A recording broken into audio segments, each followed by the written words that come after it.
أعوذ بالله من الشيطان الرجيم. Saya akan sebutkan misal salah satu contoh kisah. Ibnu Qayyim rahimahullah Al-Jauzi mengangkat kisah tentang Abi Qudamah, ya. Seseorang yang disebutkan namanya oleh beliau. Sudah pernah saya sebutkan cerita ini belum? Selalu belum, ya. Baiklah. Abi Qudamah, kata Ibnu Jauzi, adalah seseorang yang suka berjihad. Di zaman dulu, zaman tabi'in, suka berjihad, berperang. Dan dia selalu memotivasi orang untuk berjihad. Ditanya di salah satu masjid itu, dia lagi pulang dari jihad, pengalaman apa yang paling berkesan bagi anda di kancah peperangan jihad? Dia bilang, kisah seorang anak muda yang bertemu bidadari. Maka orang tanya, seperti apa ceritanya? Dia bilang, satu waktu saya pulang ke negeri saya, di kotanya. Kemudian saya motivasi orang untuk berperang, berjihad. Disampaikanlah motivasi, ayat-ayat, hadis, kisah-kisah nyata. Sampai orang-orang pada termotivasi untuk berjihad. Dia bilang, setelah selesai saya pulang, besok saya ingin bentuk pasukan, bergabung dengan pasukan muslimin untuk berjihad. Ya. Waktu saya pulang ke rumah, dia bilang tiba-tiba ada suara perempuan depan pintu. Memanggil, wahai Abi Qudamah, Abi Qudamah. Dia bilang, saya baca, a'udzubillahi minasyaitonirrajim. Jangan sampai ini godaan syaitan. Perempuan malam-malam memanggil-manggil depan rumah. Dia enggak bilang, saya enggak mau buka pintu. Terdengar lagi suara kedua kali, Abi Qudamah, buka pintu. Suara perempuan. Dia bilang, a'udzubillahi minasyaitonirrajim.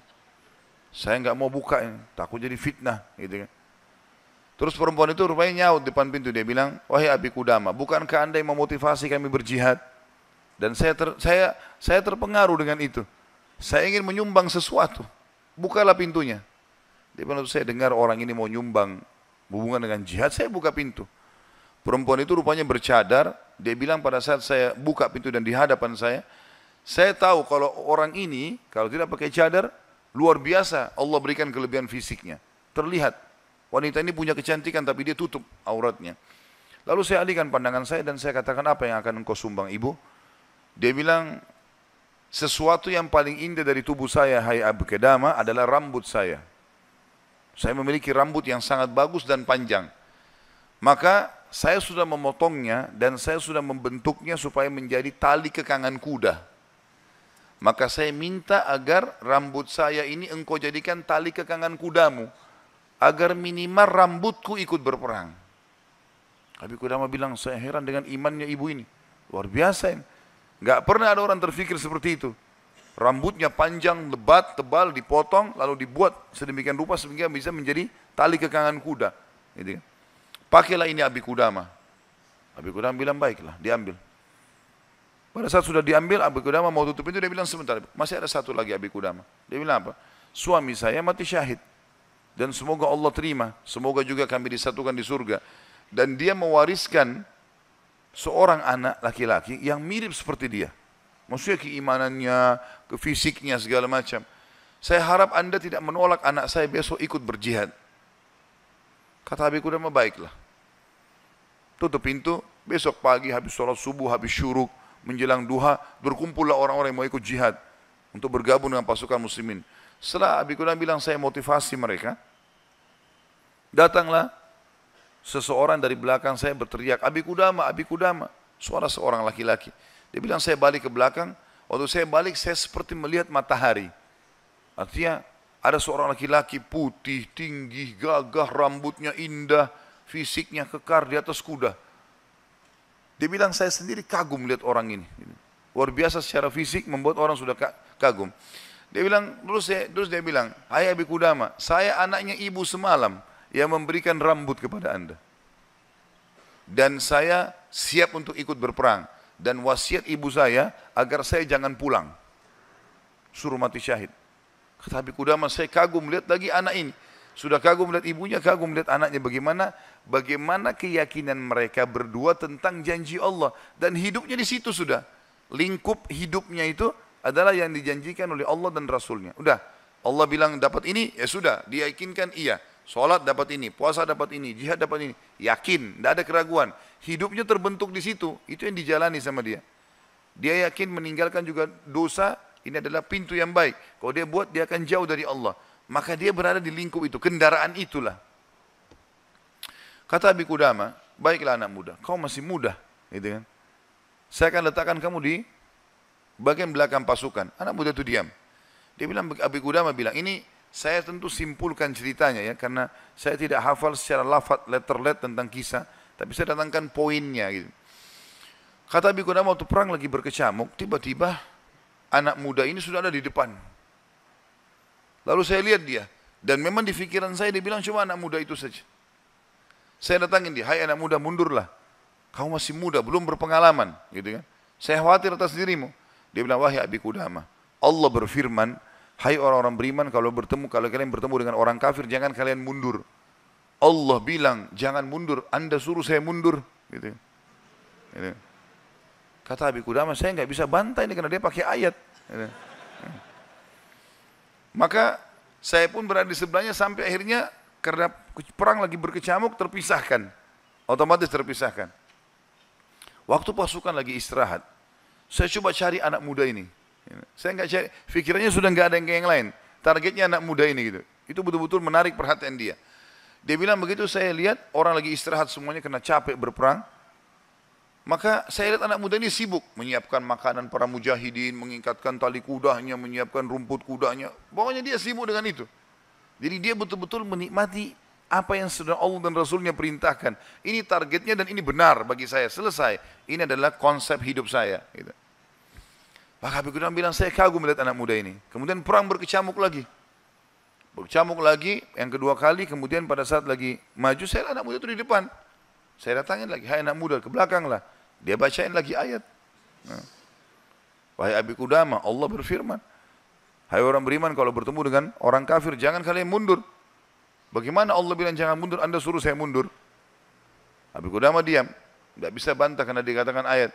Berkecamuk peperangan dipisahkan oleh prajurit yang saling serang satu sama yang lain, sampai akhirnya tiba malam hari waktu istirahat.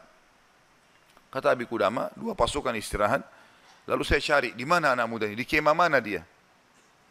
Cari-cari sampai dapat kemahnya. Kata Abi Qudamah, waktu saya masuk dalam kemahnya, saya temukan anak muda itu sedang tertidur dan senyum. Senyum lebar gitu. Saya penasaran anak muda ini lagi mimpi apa gitu. Dia bilang saya tunggu sampai senyumnya sudah redah, kemudian saya tepuk, bangunkan. Hai anak muda bangunlah.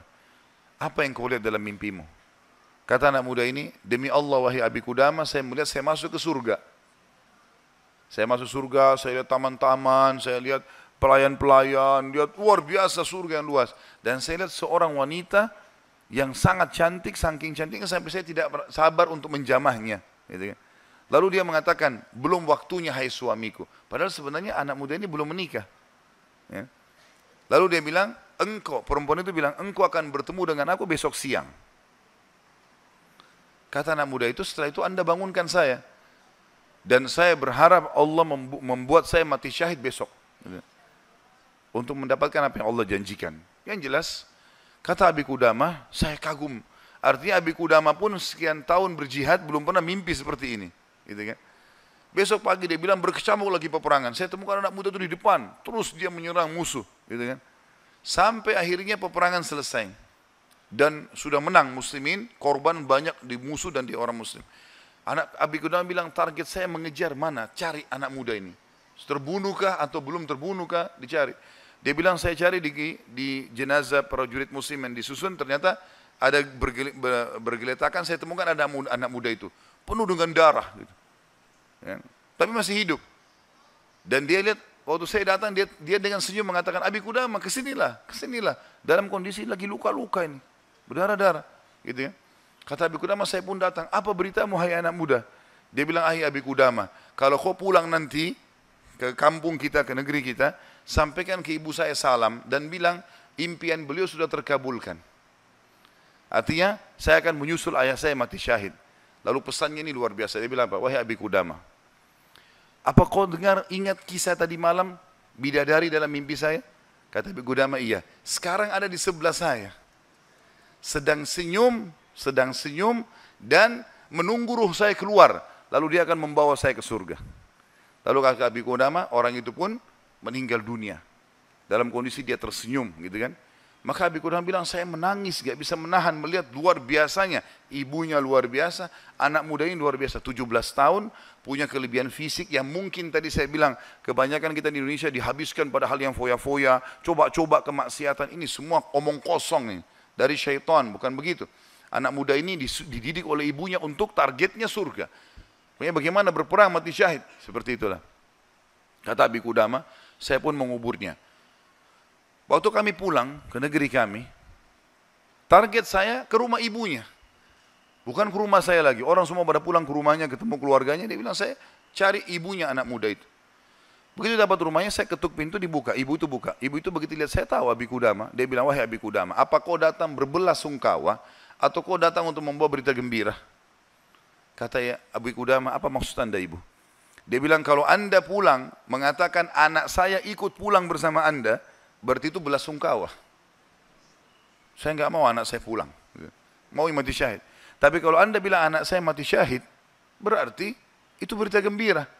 Abi Qudamah bilang, saya enggak tahan menangis. Lalu saya mengatakan, ibu, berita gembira, Allah sudah kabulkan impianmu. Anakmu telah menyusul suamimu dan semoga Allah kabulkan. Ibu itu menangis, sujud syukur kepada Allah. Gara-gara berhasil anaknya menjalankan perintah Allah. Ini yang banyak luput dari kita nih. Kita malah bangga kalau anak kita yang cantik keluar dengan telanjang sana sini, terbuka auratnya. Atau mungkin meninggalkan pesantren dan sekolah di sekolah yang tidak ada pendidikan agamanya. Atau keluar ke negara-negara kafir yang akhirnya mereka terdidik dengan hal-hal yang tidak baik. Hanya karena bangga dengan urusan dunia. Bukan bangga dengan urusan akhiratnya. Padahal itu tanggung jawab kita. Jadi teman-teman sekalian, menanamkan muraqabah, yakin kalau Allah mengawasinya, yakin akan janji Allah terhadap ibadah yang dia kerjakan, yakin ancaman Allah kalau dia melanggar, maka ini poin yang sangat penting, ini yang sedang kita bahas. Masalah bagaimana dia mendidik jiwanya dalam masalah muraqabah.